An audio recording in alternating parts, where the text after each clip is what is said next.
Hello, everyone. Welcome back. I'm Smurfletics, and this is my survival world. If you've come here from episode 1, things might look a little different. There was a little progress made off screen, off camera. I just couldn't help myself, but I've got some plans for today, things I want to build, things I want to do, and it'll be fun. I'm going to expand the little town portion I've started, and we'll have to grind for some resources, and it'll be a fun time. But to start, I'm going to show you some of my new additions. You can probably hear one of them. So we're just going to come inside here. Still haven't done the large fireplace that I wanted to do, but that's okay. Going to come up here, go all the way up the stairs. Now there's a point to this tower. Goes up one level higher and out to this little bridge, where we have a docking station for a happy ghast. I mean, look at this speed. Isn't it just amazing? Let's put him back. I don't have a name for him yet. Go ahead and feel free to leave any suggestions you might have. Let's get in there. Okay. Whew. And lock. All right. So now we can continue down this little path that I've expanded here. We're not done at all, of course. Over here, just a little setup for harvesting. I hear a clink.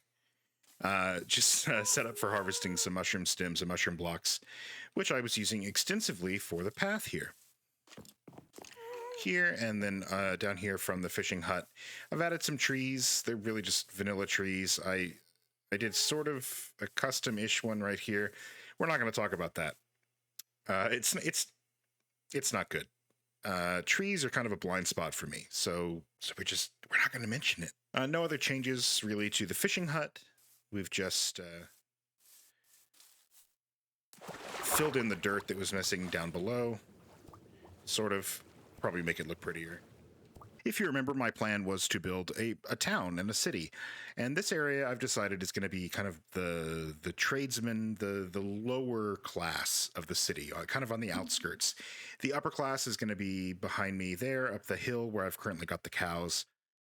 Here, though, is going to be the lower class area, where we've got some of the less desirable businesses. So here we have a farrier. A farrier is someone who looks after horses, their shoes and grooming and whatnot. So it's got a little stable here. Dingus finally has his name officially. Hi, Dingus. And I don't know if this is a unique design or something I came up with myself, but I really like this this gate here. A player can walk through, no problem. But a horse can't unless you lift up the second one. So it's a nice way to just keep them in right there. No interior yet. I do want to do interiors eventually, but for right now, no interior, just the bare minimum.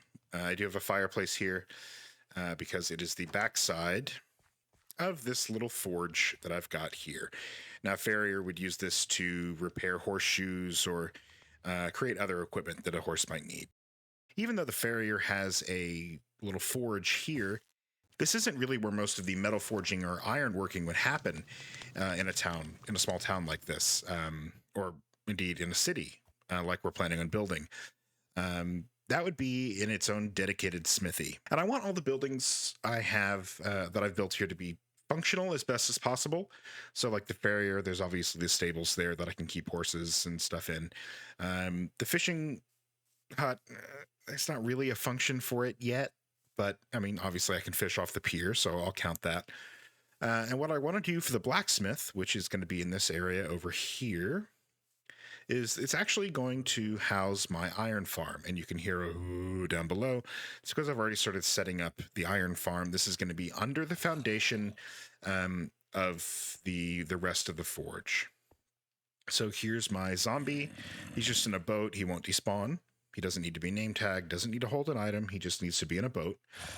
And down here, he won't burn. I do need to add beds and the villagers. There's going to be a kill chamber here for the iron golems. They'll come down here, and their goods will be collected down here into a chest that's going to be right here.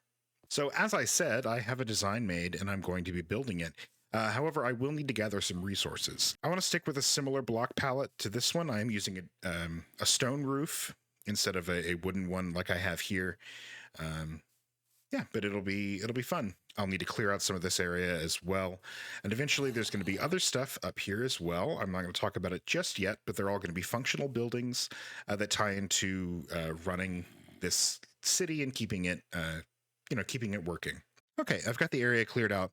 I'm obviously going to be doing some terraforming here, but I've also got a build that's going to go up here eventually, and we'll kind of make a little wall and a nice little alley. So that'll be fun. But now we've got to get gathering materials. It occurs to me that there's one step I should probably make before I build this building on top of my iron farm. I should finish my iron farm. That's not going to be too difficult, though. Oh, it'll be difficult if I don't have more water. As I was saying, this won't be too difficult. All I have to do is put in the required supplies.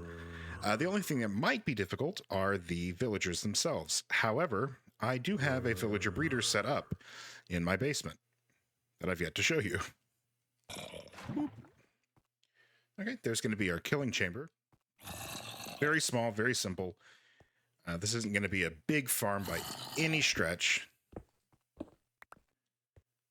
Okay, before we get the water in, let's actually get the chests in. Chests and hoppers.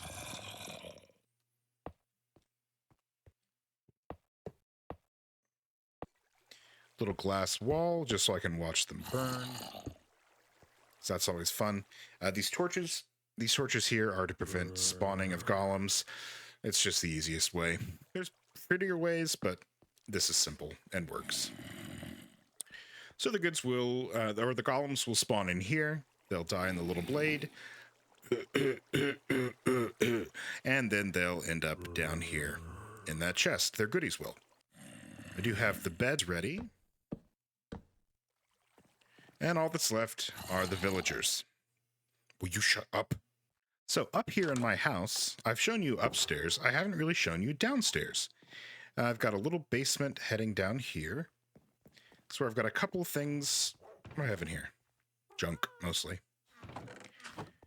So off this side, I've got a little mud machine with no dirt loaded into it yet, or at the moment. I have been using it.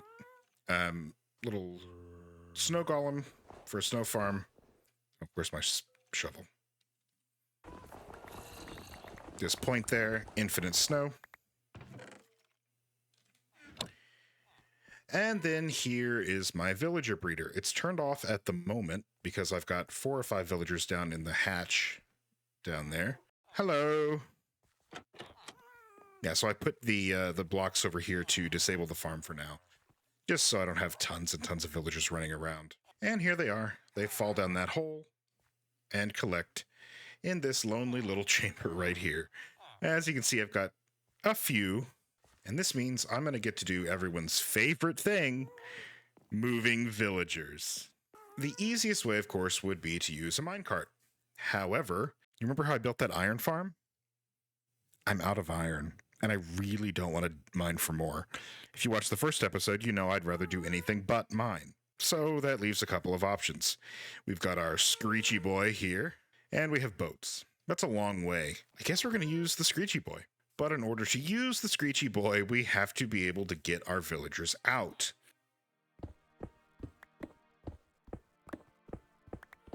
Let's mine like this so that I don't accidentally free them. I hear them.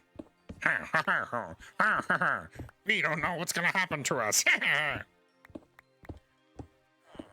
Don't worry, you're just going to be scared every day, every moment, for the rest of your lives. Hi, it's going to be fun. Let's just cover you back up. Hello, gentlemen. Now, normally I would use some sort of minecart collection system for them. I mean, you've seen it before, I'm sure. But this is going to be a little different because, like I said, I don't really have any iron. I do have a few minecarts, but they're all chest minecarts, which isn't really that helpful. So if you watched the first episode, and if you didn't, why didn't you? Go give me that engagement. Then you would know that I've been playing Minecraft for a long time, but you would also have known from watching it that I'm really not very good at it. So this is probably going to be a disaster, me trying to isolate just one of these villagers and bring them along with me. We're going to try a couple different things. None of them are going to work, and it's going to be a big, old, embarrassing time for me, and hopefully something entertaining for you. Oh! Who's the idiot now? It's me! I'm the idiot. There's no doubt about it. It's me. Okay, wait, hang on. No, go back. Get in there. Okay.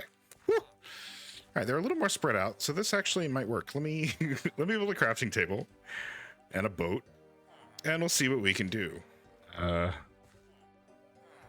Okay. Can I just put this right in the... Things are so much easier when you're intelligent. Unfortunately, that's not me. So let's try this. But that... No. I'm out of dirt. Surrounded by dirt. All right. Now, this is going to suffocate me, which is not ideal. Get out of the way. Okay. We can get rid of these blocks. Now, if I'm quick, I can go... Whoop. Oh, I'm not quick. No. No. Oh, ha, ha! Dummy, you're stuck. This actually might work out perfectly. Okay, so we'll put both there. Aha! Oh, no. Okay, you're fine. You're fine. You're good. You're good. A small amount of brain damage never hurt anybody. And look, your next buddy is already lined up there. This is going to work well until we have babies, because they're going to escape. But we're not going to worry about that.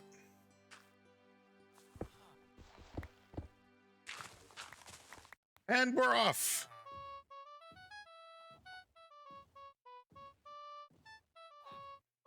I know I said I was going to use the happy gas, but going up there and coming back down and doing all that, that just seems like such a hassle. So instead, we're going to take the slow overland route.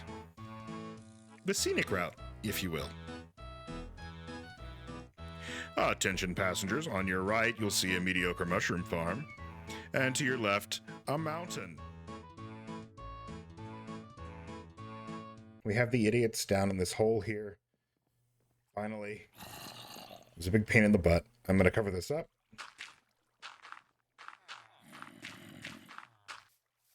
All right, so now I need to clear out my inventory, and then we'll get started on collecting resources. Oh, it's a beautiful sound.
Okay, that should be everything we need. I'm going to clear out the rest of my inventory, get this stuff in, and then we'll start building, and I'll have my first building time lapse, assuming I don't mess it up.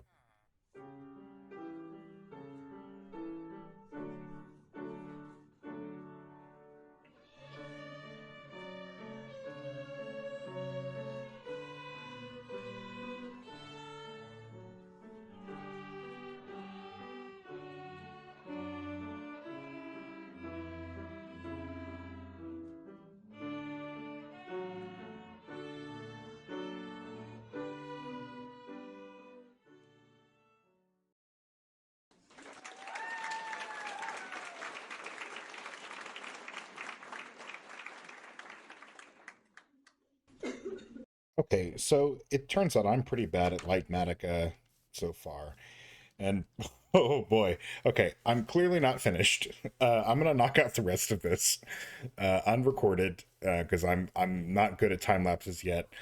I've got the bare bones down here, as you can see. It kind of looks like it's been struck by lightning and kind of burned down. But I'll get it finished, and you'll see the final product soon. All right, I have finished the Blacksmith's Forge. Um, I still need to do some terraforming around it, but I really love how this turned out. It's got a nice intricate set of details here on the front that's mirrored on the back. The anvil is here as well as the forge itself. There's no proper interior yet, but I really love the look of these windows with the fence gates. And I used a lot of walls for construction to give it that little extra bit of depth. On the inside, this is a spacious two-room building. A beautiful fireplace, great space for entertaining. That will do it for today. Thank you for watching if you watched this far.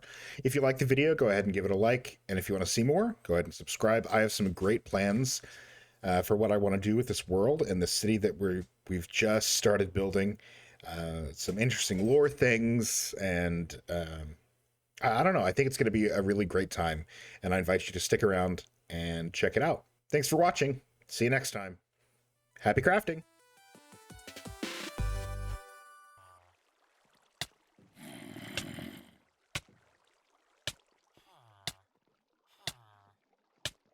No!